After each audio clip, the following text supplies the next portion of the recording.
Hello दोस्तों, इस भाग में हम बात करेंगे नकली बूंदी की घटना की वास्तविकता के बारे में। मेवाड़ के महाराणा लाखा भाग 3। महाराणा लाखा द्वारा किए गए दान पुण्य। महाराणा लाखा के पास धन संचय बहुत अधिक हो गया था।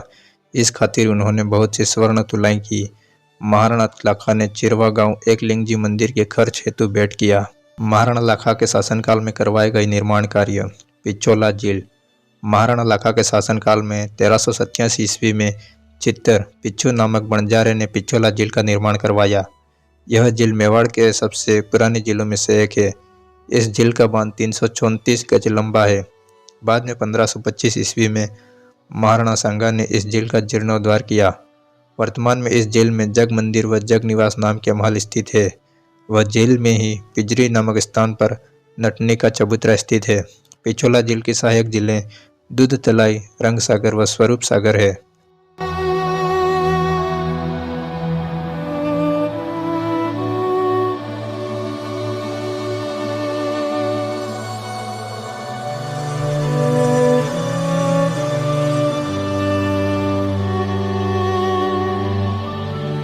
तालाबों का निर्माण। महाराणा लाखा के पुत्र महाराणा मोकल के समय के एक शिलालेख में महाराणा लाखा के समय काल में बनवाए गए तालाबों का वर्णन है। महाराणा लाखा द्वारा बनवाए गए तालाबों को लाखेला तालाब कहा जाता है। ऐसे ही एक तालाब के नाम पर भीलवाड़ा में एक गांव का नाम लाखोला पड़ गया। उदयपुर के पास लखावली में पहाड़ियों के पानी का संग्रह करने के लिए लाखावाला तालाब बनवाया गया। चित्तौड़गढ़ में निर्माण कार्य। महाराणा लाखा ने अलाउद्दीन खिलजी व उसके बेटे खिज्र खान द्वारा चित्तौड़गढ़ दुर्ग में तोड़े गए कई मंदिर व महलों का जीर्णोद्धार करवाया व बहुत से नए बनवाए। इसके अतिरिक्त दुर्ग में तालाब, कुंड आदि का भी निर्माण करवाया। पाशर्वनाथ मंदिर का जीर्णोद्धार। महाराणा लाखा के समय में असलपुर दुर्ग में स्थित पाशर्वनाथ मंदिर का जीर्णोद्धार हुआ। त्रिशूल। आबू के अंचलेश्वर मंदिर में एक विशाल त्रिशूल की स्थापना की गई। नकली बूंदी की कथा।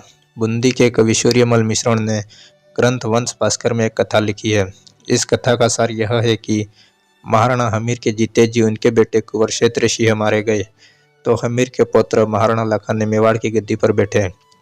महाराणा लाखा ने गद्दी पर बैठने के तुरंत बाद यह प्रण लिया कि जब तक बूंदी पर अधिकार न कर लूं तब तक भोजन न करूंगा। मेवाड़ वालों ने सलाह दी कि इतनी जल्दी बूंदी जीतना संभव नहीं है, इसलिए आप मिट्टी की नकली बूंदी बनवाए और उसमें कुछ सिपाही रखकर उस पर आक्रमण करके जीत लीजिए। महाराणा ने कहा कि उस नकली बूंदी के गढ़ में कोई हाड़ा राजपूत होना चाहिए।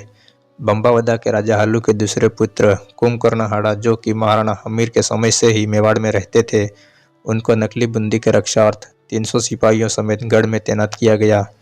फिर महाराणा लाखा ने नकली बूंदी पर आक्रमण किया, जिसमें कुंभकर्ण हाड़ा अपने सभी साथियों सहित काम आए। राजा हालू के बाद उनके बड़े बेटे चंद्रराज का बम्बावदा पर राज हुआ।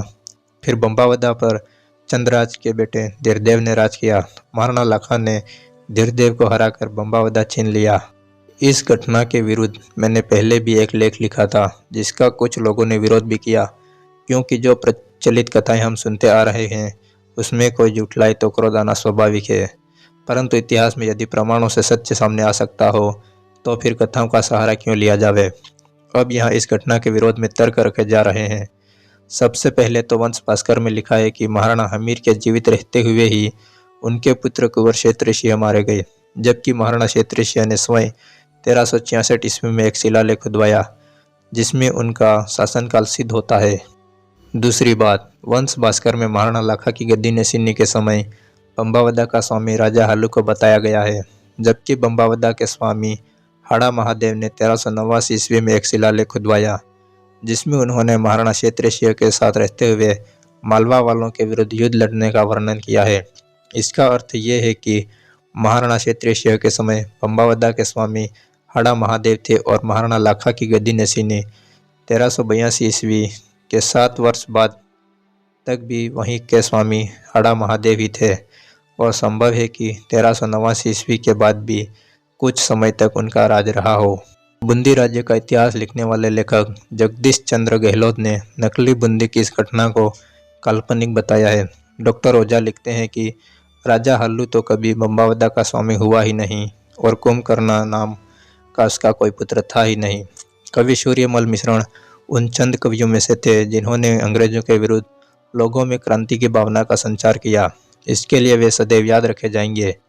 परंतु यहाँ चर्चा इतिहास के विषय की है और उसमें यदि हाड़ा राजपूतों द्वारा खुदवाए गए 14वीं सदी के शिलालेख मौजूद हो तो 19वीं सदी के ग्रंथ में लिखित विपरीत बात स्वतः ही रद्द हो जाती है।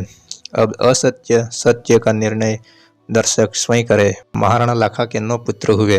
कुंवर छुंडा, इनके वंशज छुंडावत कहलाए, जिनको मेवाड़ की फौज में हरावल सबसे आगे वाली पंक्ति में रहकर लड़ने का गौरव प्राप्त था।